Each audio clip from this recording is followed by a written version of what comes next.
इस वीडियो में हम दहन और ज्वाला जो चैप्टर है क्लास 8 का उसके बारे में डिटेल से पढ़ेंगे। तो सबसे पहले देखिए, दहन मतलब कोई भी चीज़ को जलाते हैं, और ज्वाला जलाने के बाद उससे जो निकलता है उसी को ज्वाला कहते हैं। जैसे कि हम चीज़ यहाँ पे हम दहन कर रहे हैं इन चीज़ों इसको हम दहन कर रहे हैं तो इससे ये ज्वाला निकल रहा है कि ना। तो इसी को क्या कहते हैं, दहन एवं ज्वाला। तो इसी के बारे में इस चैप्टर में हम डिटेल से पढ़ेंगे, ठीक है। तो देखिए, सबसे पहले यहाँ पे देख लीजिए। हाँ, हम घर, उद्योग और वाहनों में चलाने के लिए विभिन्न प्रकार के ईंधन का उपयोग विविध प्रयोजन के लिए करते हैं। क्या आप अपने घरों में प्रयुक्त होने वाले कुछ ईंधन के नाम बता सकते हैं? घर में जो ईंधन सब आप प्रयोग करते हैं, तो आप क्या क्या प्रयोग करते हैं घर में? सबसे पहले आप गोबर का मतलब गोईठी उठी बनाकर जलाते हैं, लकड़ी से जलाते होगा, कोयला से खाना बनाते होइएगा, ठीक है। उसी को कास्ट कोयला, लकड़ी से जो कोयला बनता है उसको कास्ट कोयला कहते हैं। फिर पेट्रोल, डीजल, सीएनजी से क्या चलता है अभी, ऑटो, गाड़ी, ये सारा चीज़ सीएनजी से चलता है। तो यही सारे चीज़ ना ईंधन कहते हैं। तो आप मोमबत्ती आप जलते हुए देखिए होइएगा। अच्छा बताइए, मोमबत्ती के जलना और कोयला के जलना में अंतर क्या है? तो अंतर ये है कि देखिए, अगर मोमबत्ती जलता है तो वो रोशनी देता है, यानी कि मोमबत्ती ज्वाला के साथ जलता है। और कोयला जलता है तो वो मतलब उसका फ्लेम नहीं रहता है, ज्वाला नहीं रहता है, बस उसका गर्मी ज़्यादा रहता है। तो यही देखिए, मोमबत्ती ज्वाला के साथ जलती है जबकि कोयला नहीं। समझिए, कोयला में कोई आपको ज्वाला दिखाई देता है, मोमबत्ती में ऐसे ज्वाला दिखाई देगा, बट कोयला में रहता है नहीं, कोयला में ज्वाला नहीं रहता है। अब उसके बाद देखिए कि जलना कैसी अभिक्रिया है, रासायनिक अभिक्रिया है कि ना। किसी भी चीज़ का दहन यानी कि जलना कौन सा अभिक्रिया है? किसी भी चीज़ का जलना रासायनिक अभिक्रिया है। तो अब इसके बारे में डिटेल से हम पढ़ेंगे। देखिए, दहन क्या है, तो पढ़ने से पहले हम नोट्स भी अपना साथ साथ देखते जाएंगे ताकि आप नोट्स बना पाइएगा, ठीक है। तो आप यानी कि व्हाट इज कम्बसन, यही दहन क्या है, यही चीज़ ना है। दहन क्या है, तो हम दहन देख लेते हैं क्या है। देखिए, व्हाट इज कम्बसन, इसको इंग्लिश में कह सकते हैं। तो दहन क्या है ये देखिए, इसको शॉर्ट्स नोट्स में अगर आपको नोट्स बनाना होगा तो आप पहले यहाँ पे लिख लीजिएगा कि दहन क्या है, ठीक है। दहन क्या है, और तब लिखिएगा वह रासायनिक प्रक्रिया जिसमें कोई पदार्थ ऑक्सीजन के साथ प्रतिक्रिया करके ऊष्मा उत्पन्न करता है, दहन कहलाता है। बिना ऑक्सीजन के दहन नहीं हो सकता, अभी हम आपको बताएंगे कैसे, ठीक है। और उसके बाद दो पदार्थ, ऐसे पदार्थ होते हैं जो कि जल सकते हैं, उसको कहते हैं दहनशील पदार्थ, ठीक है। जलेगा कौन? जो दहनशील पदार्थ होगा। जो दहनशील पदार्थ नहीं होगा वो नहीं जलेगा, ठीक है।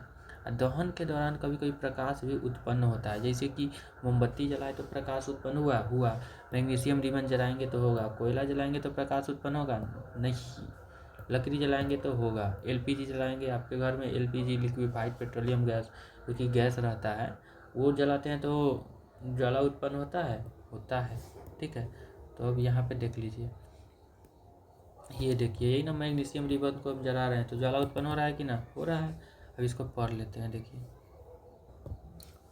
तो देखिए, यहाँ से यहाँ तक ये कहा गया है कि मान लीजिए आप कोयला के टुकड़े को जलाइएगा, ठीक है, या फिर मैग्नीशियम जलाइएगा। तो मैग्नीशियम जलते हैं तो क्या होता है, मैग्नीशियम ऑक्साइड बनता है, ठीक है, और प्लस में ऊष्मा और प्रकाश उत्पन्न करता है। यहाँ पे देखिए, मैग्नीशियम जल रहा था तो क्या बन रहा था, मैग्नीशियम ऑक्साइड। ये मैग्नीशियम ऑक्साइड और प्लस में ऊष्मा और प्रकाश उत्पन्न कर रहा था, यही कहा गया था, ठीक है। एक अब मान लीजिए कास्ट कोयला लीजिए, कास्ट कोयला मतलब लकड़ी वाला कोयला, और उसको हमको क्या करना है, जलाना है, ठीक है।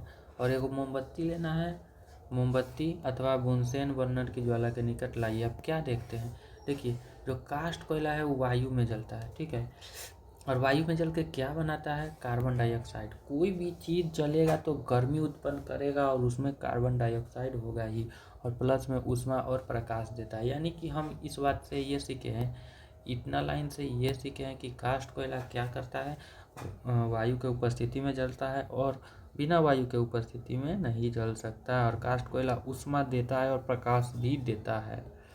अब यहाँ पर आगे देख लेते हैं दहन पदार्थ किसे कहते हैं। तो अभी हम आपको डिफिनीशन बताते हैं। जो ऑक्सीजन से अभिक्रिया करके ऊष्मा देगा वह दहन पदार्थ होगा, और जो पदार्थ दहन में शामिल होगा उसको दाह पदार्थ कहते हैं। दाह कहलाता है। देखिए दाह कहलाता है। जिस पदार्थ का दहन होता है वह दाह कहलाता है। मान लीजिए मैग्नीशियम को हम जलाएं या फिर कास्ट कोयला को जलाएं तो मैग्नीशियम ही न जल रहा है, तो जिस पदार्थ का दहन होगा वो क्या पदार्थ कहलाएगा? दाह कहलाएगा, दाह। ठीक, अब आगे देखते हैं। अब देखिए यहाँ पर ये बूझो है या कौन है, हमें बताया गया कि भोजन हमारे शरीर के लिए एक ईंधन है। भोजन हमारे शरीर के लिए ईंधन है कि ना, क्योंकि उससे हमको एनर्जी मिलता है कि ना। तो चलिए अब देखते हैं। ये है शायद बूझो। ठीक ही तो है, हमारे शरीर में भोजन ऑक्सीजन से अभिक्रिया कर अपघटित होता है और ऊष्मा उत्पन्न होती है। यह हमें कक्षा 7th में पढ़ा है। हाँ, आप 7th में ऑक्सीकरण रेस्पिरेशन चैप्टर में पढ़े होइएगा कि ऑक्सीजन से अपघटित होकर ऊष्मा उत्पन्न करती है और हमको एनर्जी प्रदान करता है। ये 6th क्लास में आपने पढ़ा होगा। अब आपको क्या करना है, दाह और अदाह पदार्थ लिखना है। जैसे कि जो जल जाएगा वह दाह पदार्थ, जो नहीं जलेगा वो अदाह पदार्थ। तो आपको देखिए, तो लकड़ी जल जाएगा तो लकड़ी दाह पदार्थ, अदाह पदार्थ नहीं होगा। कागज जल जाएगा तो दाह पदार्थ, अदाह पदार्थ नहीं होगा। लोहा की कील जलेगा, नहीं होगा दाह पदार्थ, अदाह पदार्थ होगा। इस तरह से आपको प्रयोग कर करके सीखना है। अब देखिए आगे देखते हैं क्या है। अब देखिए ये जो एक्सपेरिमेंट दिया गया है यहाँ पर एक्सपेरिमेंट ये दिया गया है, इससे हमको बस ये समझाया गया है कि अगर गिलास को नीचे से खोल रहे हैं तो हवा जा रहा है तो ये जलेगा। अगर इसको हम पूरा तोप देंगे, पूरा ढक देंगे तो कुछ देर बाद जलेगा, फिर बंद हो जाएगा। ठीक है, और इसको पूरी तरह से अच्छी से ढक देंगे तो ये बिल्कुल बंद हो। तो यानी कि इससे हमको ये प्रूव हुआ कि ये जो मोमबत्ती है वो जलेगी कब? जब ऑक्सीजन रहेगा। तो ऑक्सीजन खत्म तो दहन खत्म। ठीक है, तो इसका आप नोट्स तब तक देख लेते हैं। ये दहनशील और अदहनशील तो हम आपको बता ही दिए। ठीक है, जो पदार्थ जलता है उसे दहनशील पदार्थ कहलाते हैं। दहन के दौरान कभी कभी प्रकाश भी उत्पन्न होता है, जैसे कि मैग्नीशियम, कोयला, लकड़ी, LPG। कोयला प्रकाश उत्पन्न करेगा नहीं, ये पढ़ा दिए। फिर उसके बाद अगला क्या है देखिए। अब हम अगला है, इसमें जलने के लिए क्या क्या चीज़ प्रयुक्त होता है। ठीक है, दहन क्या है ये तो बता दिए हैं। अब जलने के लिए क्या क्या चीज़ उपयुक्त होगा, मतलब जलने के लिए क्या क्या चीज़ आवश्यक होगा, ये आप बताइए। तो अच्छा बताइए, बिना हवा के कोई चीज़ जल सकता है? नहीं। और हवा में मेनली क्या चाहिए? ऑक्सीजन। हवा में मेनली क्या चाहिए? ऑक्सीजन। याद रहेगा ना। तो पहले नोट्स देख लीजिए। देखिए, कंडीशन नेसेसरी फॉर कंबसन, यानी कि दहन के लिए 3 चीज़ की आवश्यकता है। कौन कौन? सबसे पहले ईंधन, वो फ्यूल होना चाहिए जलने वाला। मान लीजिए आप लोहा को जला रहे हैं, जलेगा नहीं, वो फ्यूल ही नहीं है, जलने वाला चीज़ ही नहीं है। दूसरा चीज़ ऑक्सीजन चाहिए, बिना ऑक्सीजन के कुछ नहीं जलेगा। लकड़ी भी बिना ऑक्सीजन के नहीं जलेगा, गैस भी बिना ऑक्सीजन के नहीं जलेगा। समझ गया? तो जलाने के लिए क्या चाहिए? ऑक्सीजन। और दूसरा इग्निशन, तापमान तक पहुंचने के लिए ऊष्मा। जैसे कि देखिए, अगर मान लीजिए हमको पानी खौलाना है तो कितना डिग्री पर खौलेगा? 100 डिग्री के बाद, मतलब हमको 100 डिग्री तक पहुंचना होगा। उसी को बोलते हैं इग्निशन तापमान। मतलब जितना तापमान पर पहुंचने के बाद उस वस्तु में आग लग जाएगा उसे उसका इग्निशन टेम्परेचर कहते हैं। ठीक है, इसी को देखिए यहाँ पर डिटेल में दिया गया है। इग्निशन टेम्परेचर किसको बोलते हैं? वह न्यूनतम तापमान जिस पर कोई पदार्थ आग पकड़ लेता है उसे ज्वालांक यानी कि इग्निशन टेम्परेचर कहते हैं। जैसे कि माचिस की तीली स्वयं नहीं जलती क्योंकि उसे रगड़ने पर ही उसका ज्वालांक प्राप्त होता है। देखिए, माचिस की तीली इस तरह से रहती है, इस तरह से मुड़ रहता है, तो इसमें खुद आग नहीं लगता है। जब हम रगड़ते हैं तो इसका इग्निशन पॉइंट से ऊपर इसमें ऊष्मा उत्पन्न हो जाता है, जिसके कारण आग पकड़ लेता है। ठीक, और देखिए यहाँ पे कुछ प्रयोग दिया गया है। कह रहा है कि एक लकड़ी का टुकड़ा लेके आप जलने के लिए छोड़ दीजिए और ढक दीजिए तो कुछ समय के बाद कोयला जलना बंद हो जाएगा। क्यों? हमको भी पता है इसमें कोई ऑक्सीजन नहीं रहेगा तो नहीं जलेगा, सीधा बात। और क्या है, सूर्य में ऊष्मा और प्रकाश नाभिकीय विक्रियाओं द्वारा उत्पन्न होते हैं। आप इस प्रकरण के बारे में आगे चलकर पढ़ेंगे। अब देखिए, अब आप चीज़ कहिएगा कि सर जी ऑक्सीजन के उपस्थिति में जलता है तो सूरज के अगल बगल में तो कोई वायुमंडल ही नहीं है, तो सूरज क्यों जलता रहता है? तो सूरज में होता है नाभिकीय विखंडन, न्यूक्लियर फ्यूजन, उसके कारण जलता रहता है। ठीक, तो इन बातों यहाँ से लेके यहाँ तक आपको बस ये बताया है कि मान लीजिए कोई व्यक्ति के वस्त्र में आग पकड़ लिया है तो हम उसके ऊपर कंबल ढक देंगे। इस टाइप से अगर कंबल ढक देंगे तो क्या होगा? अगर हम कंबल से ढक देंगे तो उसके अंदर ऑक्सीजन नहीं जा पाएगा, और जब तक वस्त्र में मतलब ऑक्सीजन रहेगा वहाँ जलेगा, उसके बाद बुता जाएगा। ठीक है, या फिर आप इस समय से इस चीज़ से समझिए कि माचिस की तीली है, खुद से आग लगेगा नहीं, उसको रगड़ना पड़ता है, उसके कारण आग पकड़ता है।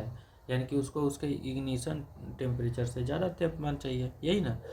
अच्छा, एक बात बताइए, लकड़ी या फिर आप कोयला को जलाते हैं तो देखिए, पेपर को जलाते हैं तो आप तीली से सीधा जलाइएगा, जल जाएगा। लेकिन अगर आप लकड़ी को जलाते हैं तो लकड़ी में सीधा आग लग जाएगा?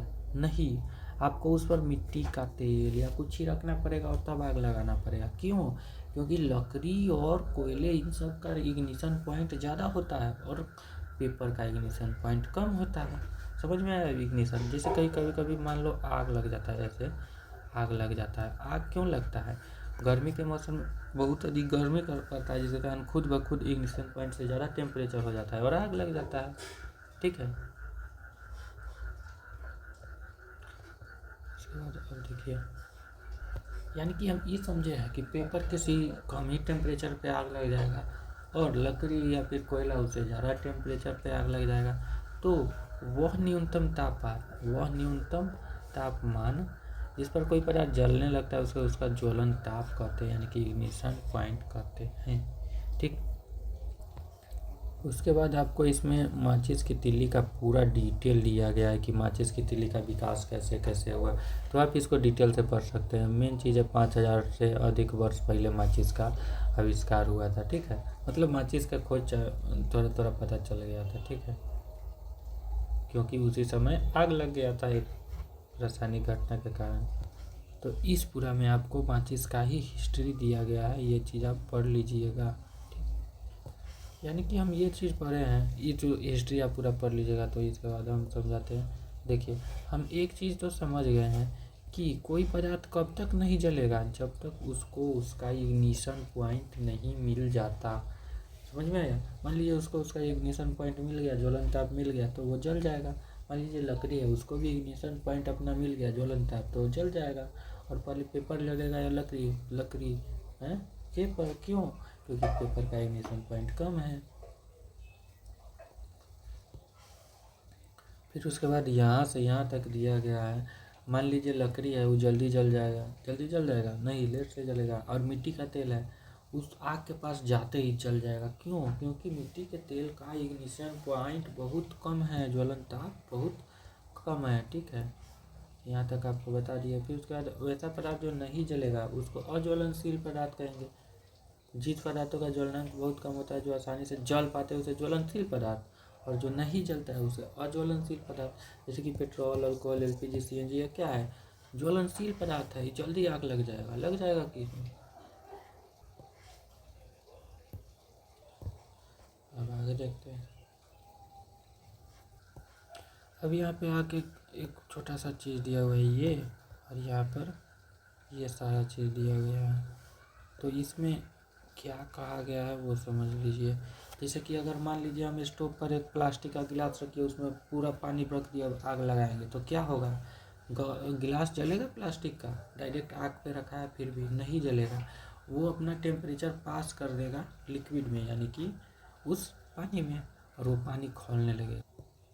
और यहाँ पे ज्वलनशील पदार्थ का दिया गया है, जिसको हम आपको बताएं। ज्वलनशील पदार्थ किसको बोलेंगे? जो जल्दी से आग पकड़ लेगा। जैसे कि देखिए, पेट्रोल, एल्कोहल, एलपीजी, जिसको लिक्विफाइड पेट्रोलियम गैस कहते हैं, जो आपके घरों में गैस होता है, वो क्या होता है? ज्वलनशील होता है, उसमें जल्दी आग पकड़ लेता है। ठीक है, और खुद से आप कुछ ज्वलनशील पदार्थों के नाम बताइए तो। अब हम देखते हैं, मान लीजिए फायरमैन, यहाँ पे फोटो दिखा है, फायरमैन दबाव के साथ जल फेंक कर आग बुझाता है, हो जाता है कि नहीं। अब हम आग पर नियंत्रण कैसे कर पाते हैं। अब देखिए यहाँ पर बताया गया है यहाँ पर कि मान लीजिए जल, हम मान लो आग लगा है तो हम पानी ऐसे फेंकते हैं, पानी फेंकते हैं तो क्या होता है, होता ये है कि पानी क्या करता है, उस ज्वलनशील पदार्थ को ठंडा करता है, जिससे आग जल्दी खत्म हो जाता है। तो आप ये बताइए आग लगने के लिए क्या क्या ज़रूरी है। हम बता चुके हैं ईंधन, वायु, और वायु में भी क्या, ऑक्सीजन, और प्लस में ऊष्मा, ये 3 चीज़ होनी चाहिए। ऊष्मा मतलब क्या है, ईंधन का ताप उसके ज्वलन ताप से अधिक करने होती है। मान लीजिए एक पेपर है, उसका ज्वलनशील ताप कम है तो उतना ही ताप दे दीजिए, जल जाएगा, ठीक है। और साथ में कागज ईंधन हो गया, और वायु यानी कि ऑक्सीजन की उपस्थिति में ही जलेगा। तो ये तीनों चीज़ अनिवार्य है किसी चीज़ को जलने के लिए। अब मान लीजिए यहाँ पर बताया गया है कि मान लीजिए कोई भवन में आग लगा है, तो मान लीजिए कि भवन में आग लगा है तो संपूर्ण भवन ही ईंधन हो जाएगा। देखिए संपूर्ण भवन ही ईंधन होता है, क्योंकि पूरा भवन में आग लगा है और पूरा भवन जल रहा है तो पूरा भवन ही ना ईंधन हो गया। मान लीजिए लकड़ी में आग लगा है, लकड़ी जल रहा है तो लकड़ी ईंधन है। वैसे ही अगर घर में आग लगा है तो घर जल रहा है तो घर भी क्या है, ईंधन है। उसके बाद अब इस टाइप से दिया है आपके बुक में, ठीक है। इन सारे चीज़ों में आपको ये दिया गया है कि मान लीजिए लकड़ी से आग लगा है तो आप उसको बुता सकते हैं किस चीज़ से, पानी से। लेकिन अगर मान लीजिए तेल से, पेट्रोल से आग लगा है, पेट्रोल से, तेल से, तो क्या होता है आप देखिएगा कि अगर पानी में तेल रखेंगे तो ऊपर छताने लगता है। तो मान लीजिए हम तेल से लगे आग को पानी से बुझा रहे हैं तो क्या होगा, पानी नीचे चल जाएगा, तेल ऊपर ही रहेगा तो आग उसमें लगा ही रहेगा। तो उसको कैसे हम बुझाएंगे। तो वैसे आग को हम आग के ऊपर बालू छीट देते हैं, मिट्टी छीट देते हैं तो आग का लेयर, आग के ऊपर एक लेयर बैठ जाता है, जिससे ऑक्सीजन की आपूर्ति बंद हो जाती है और आग बुझा जाता है। समझ में आया। तो यानी कि लकड़ी से और कागज़ से लगी आग को हम पानी से बुझा सकते हैं, लेकिन अगर पेट्रोल और तेल से लगी आग है तो उसको बुझाने के लिए हमको क्या चाहिए, कोई ऐसा अग्निशामक। मान लीजिए हम उसको कुछ एक कंबल टाइप का कर दे, लपेट दे, तो अब देखिए कार्बन डाइऑक्साइड जो होता है ना वो भी एक कंबल की तरह होता है, और का ऑक्सीजन से क्या होता है, भारी होता है, ठीक है। और तो यहाँ पे दिया हुआ है, देखिए पेट्रोल ज्वलनशील पदार्थों में लगी आग को कार्बन डाइऑक्साइड सबसे अच्छा अग्निशामक है। क्यों, क्योंकि ऑक्सीजन से भारी होने के कारण कार्बन डाइऑक्साइड आग को कंबल की तरह लपेट देता है, और लपेट दिया तो इस ईंधन से को ऑक्सीजन नहीं मिल पाएगा, तो जल्दी आग बंद हो जाएगा। यानी कि बिजली से लगी आग के लिए क्या अच्छा है, तो CO2, ठीक है। बिजली से लगी आग को मिटाने के लिए क्या चाहिए, CO2, कार्बन डाइऑक्साइड, ठीक है। और यही कार्बन डाइऑक्साइड को क्या किया जा सकता है, ये तो गैस है, तो इसको एकदम प्रेशराइज करके सिलेंडर में भर देते हैं, ठीक है। LPG को भी तो आप लिक्विफाइड पेट्रोलियम गैस जो कि आपके घरों में जलता है, उसमें भी उसको भी तो एकदम कंप्रेस्ड करके रखा गया जाता है, और जब उसमें आग लगाइएगा, मतलब उसको खोलिएगा तो दोनों दोनों गैस की तरफ निकलते जाएगा। तो इसमें इतना चीज़ दिया था। उसके बाद अब देखते हैं दहन के प्रकार, ठीक है, दहन कितने प्रकार के होते हैं। तो इतना पढ़िएगा तो जब आपको पता चलेगा कि दहन कितने प्रकार के होते हैं। तो सबसे पहला होता है तीव्र दहन। तीव्र मतलब तेजी से, तो गैस तेजी से जलने लगती है तथा उसमें और प्रकाश उत्पन्न करती है, तो इस दहन को तीव्र दहन कहते हैं। स्वतः मतलब खुद से जल जाएगा, तो इस प्रकार का दहन जिसमें पदार्थ बिना किसी कारण के ही अचानक जल जाए तो उसे स्वतः दहन कहेंगे। तो आप ये बताइए, यहाँ पर अब ये दिया हुआ है कि जंगल में आग क्यों लगता है।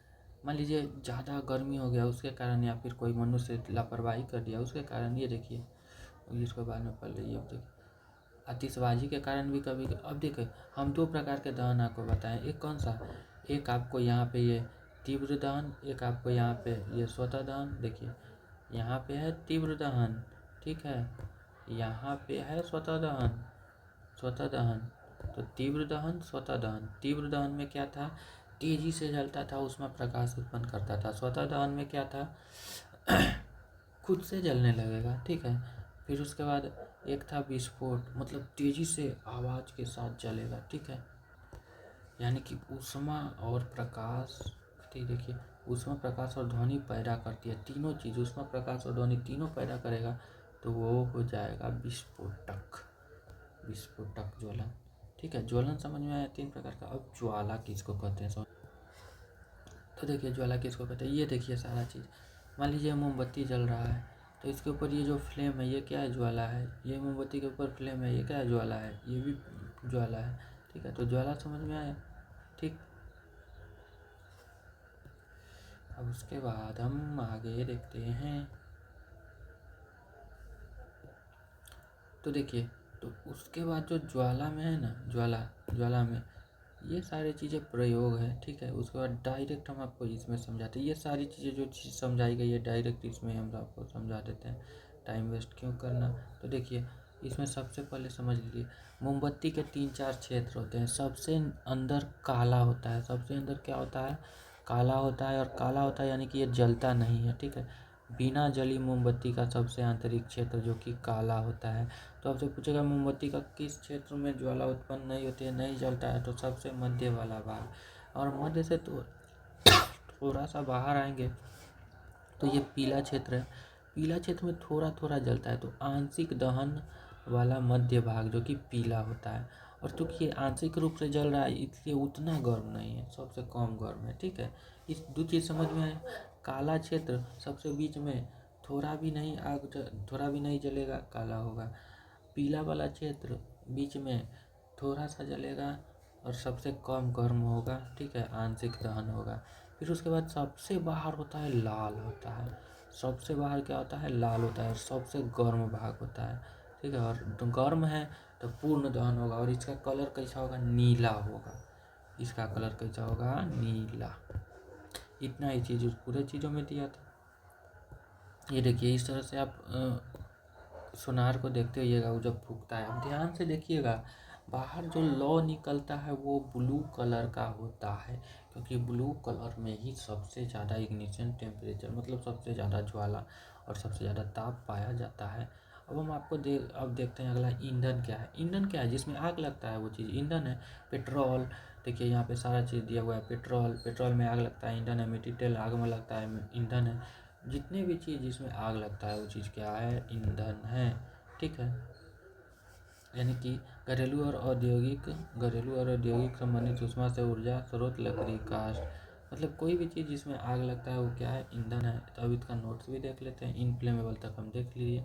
अब अगला क्या है, हाउ इज फायर कंट्रोल, मतलब आग को कैसे नियंत्रित किया जा सकता है। तो देख लीजिए, आग को इस तरीके से नियंत्रित किया जा सकता है, कैसे, ऑक्सीजन ही हटा दीजिए, या फिर उसका इग्निशन टेम्परेचर बहुत कम कर दीजिए, आग ही नहीं लगेगा, या फिर ईंधन ही हटा दीजिए। कौन सा 3 तरीका बताएं आग बुझाने के लिए, या तो ईंधन हटा दीजिए, या फिर ऑक्सीजन हटा दीजिए, या फिर तापमान हटा दीजिए।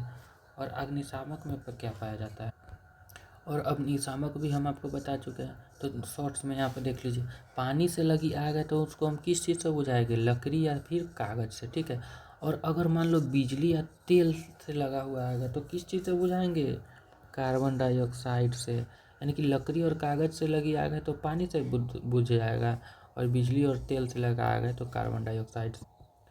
अब अगला देखते हैं, टाइप ऑफ कम्बसन, यानी कि ये हम आपको बता दिए हैं 3 टाइप होते हैं। सबसे पहले तीव्र दहन, मतलब 3 प्रकार होते हैं। सबसे पहले तीव्र दहन, तेज़ी से जलेगा और ऊष्मा व प्रकाश उत्पन्न करता है, जैसे कि गैस स्टोव। स्वतः दहन, जो खुद ब खुद जल जाएगा, जैसे फास्फोरस और कोयले की धूल।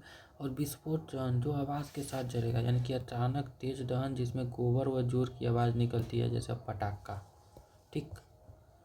और फ्लेम, यानी कि अब फ्लेम देखते हैं।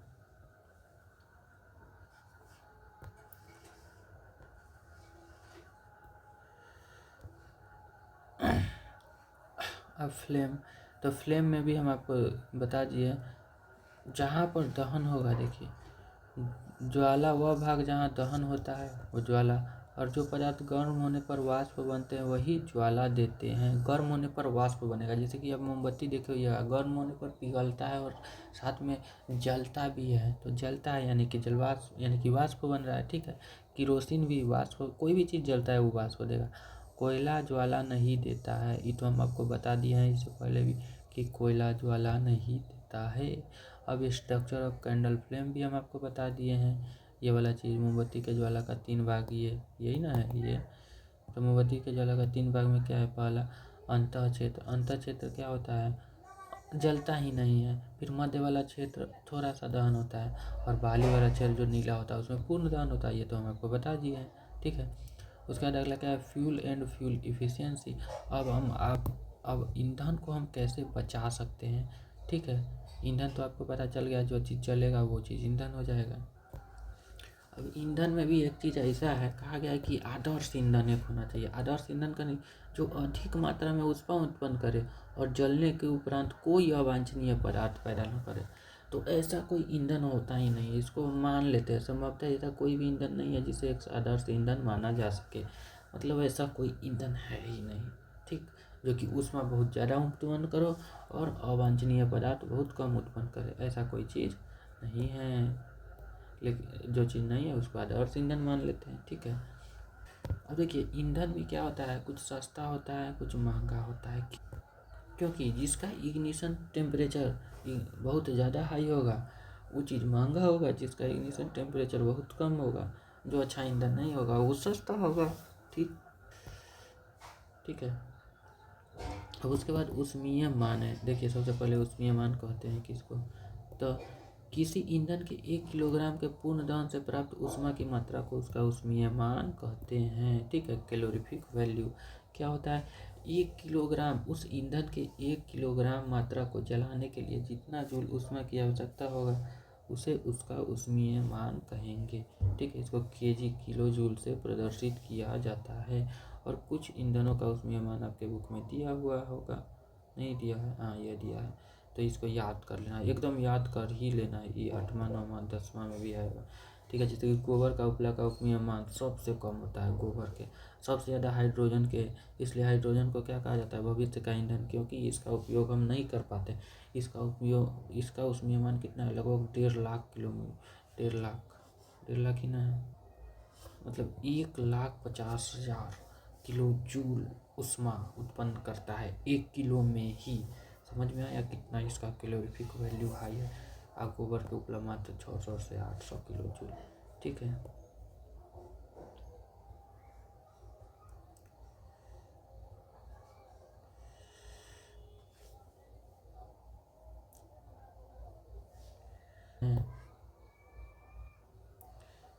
तो देखिए, अब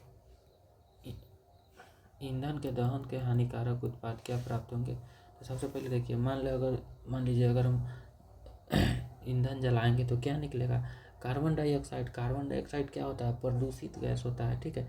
यानी कि कार्बन के कण अगर आपके अंदर जाएगा, सूक्ष्म कण, तो आपको दमा और श्वसन जैसा रोग हो सकता है। तो एक तो ये हानिकारक उत्पाद हुआ, ठीक है। हानिकारक उत्पाद क्या हुआ, कार्बन।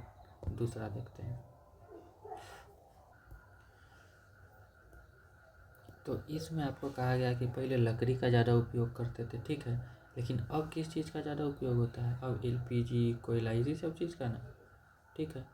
तो यानी कि पहला चीज़ क्या हुआ, कार्बन निकालता है, वो प्रदूषित कण है। दूसरा क्या है, दूसरा निकलता है कार्बन मोनोऑक्साइड। ये भी कार्बन का एक रूप है, जो कि बहुत ही विषैला गैस होता है और ये इतना खतरनाक होता है कि आपको मार भी सकता है, ठीक है ना। और इसलिए सलाह दी जाती है कि बंद कमरे में कभी ना सोए जिससे जलते या सुलगते कोयले से आग हो, कोयले में आग की आग हो, ठीक है ना। कितना आदमी हर साल मरता भी है इसके कारण। आग जला के घर बंद करके सूझ जाता है, उसमें कार्बन मोनोऑक्साइड बनने लगता है, आदमी मर जाता है। और उसके बाद अगला है, पहला चीज़ क्या निकल रहा था, कार्बन। दूसरा चीज़ क्या, कार्बन मोनोऑक्साइड। और तीसरा है कार्बन डाइऑक्साइड। तो ईंधन जलाने से ये भी क्या निकलता है, अधिकांश ईंधनों को जलने से कार्बन डाइऑक्साइड जो निकलता है, जो कि बहुत गर्म होता है और जिसके कारण ग्लोबल वार्मिंग हो जाएगा। ग्लोबल वार्मिंग का क्या मतलब होता है, पृथ्वी का गर्म होना, ठीक है। पृथ्वी के वातावरण के तापमान में वृद्धि उष्णन कहलाती है। इन बातों के साथ साथ इसमें हिमनद पिघलने, मतलब कि अगर गर्मी होगा तो बर्फ़ पिघलेगा कि ना, बर्फ़ पिघलेगा तो समुद्र का भी स्तर ऊपर आ जाएगा, जिसके कारण बाढ़ भी आ सकता है, ठीक है ना। तो ग्लोबल वार्मिंग के बहुत सारा हानि होता है। और ये क्यों होता है ग्लोबल वार्मिंग? कार्बन डाइऑक्साइड के बढ़ने के कारण, ठीक है। और चौथा चीज़ क्या है, मान लीजिए पेट्रोल डीजल जल रहा है तो क्या निकलेगा? सल्फर डाइऑक्साइड गैस, जो कि दम घोटने वाला गैस होता है, ठीक है। और वो यही जो सल्फर के और नाइट्रोजन के ऑक्साइड है, क्या वर्षा के जल में घुलकर अम्लीय वर्षा कराता है, ठीक है। सल्फर के ऑक्साइड ऑक्सीजन से अभिक्रिया करके सल्फर डाइऑक्साइड बना लेगा। नाइट्रोजन के ऑक्साइड नाइट्रोजन के ऑक्साइड ऑक्सीजन से अभिक्रिया करके नाइट्रोजन डाइऑक्साइड बना लेगा और ये अम्लीय वर्षा के रूप में बरस जाएगा, जिसके कारण मिट्टी को हानि होगा, भवन पीला पड़ जाता है, फसल खराब होने लगता है। और मोटर वाहनों के रूप में भी आप किस चीज़ का प्रयोग ज़्यादा करते हैं? डीजल पेट्रोल का, ठीक है। तो इसका नोट्स देख लेते हैं, इतना तक पढ़ा दिए हैं, अब आगे देख लेते हैं। अब हार्मफुल इफेक्ट ऑफ बर्निंग के कौन कौन सा हम आपको हार्मफुल इफेक्ट बताएं। सबसे पहले कार्बन और जले कार्बन से सांस की बीमारी होगी। कार्बन मोनोऑक्साइड जहरीली होती है, मर सकते हैं। कार्बन डाइऑक्साइड से गर्मी बढ़ रहा है। और कोयला डीजल क्या होता है? सल्फर और नाइट्रोजन के ऑक्साइड होते हैं, जो कि अम्लीय वर्षा कराते हैं। तो आप नोट्स के रूप में बस इतना ही चीज़ अपने कॉपी में लिखिएगा, इससे ज़्यादा आपको कॉपी में नहीं लिखना है।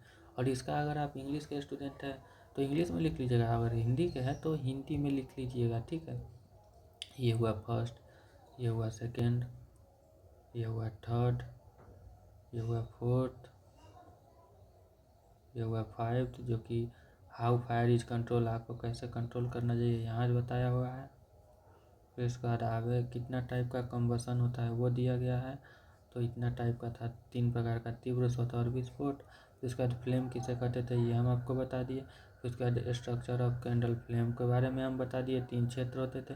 फिर उसके बाद फ्यूल एंड इफिशियंसी, मतलब ऊष्मा की दक्षता क्या होती है वो हम आपको बता दिए। फिर उसके बाद क्या बताएं? हार्मफुल इफेक्ट बताए हैं कोई भी ईंधन के जलने का। और इसके साथ ही चैप्टर ख़त्म हो गया है और इसका क्वेश्चन अगले वीडियो में हम कर लेंगे। धन्यवाद। और लाइक सब्सक्राइब जरूर कीजिए अगर अच्छा लगेगा तो।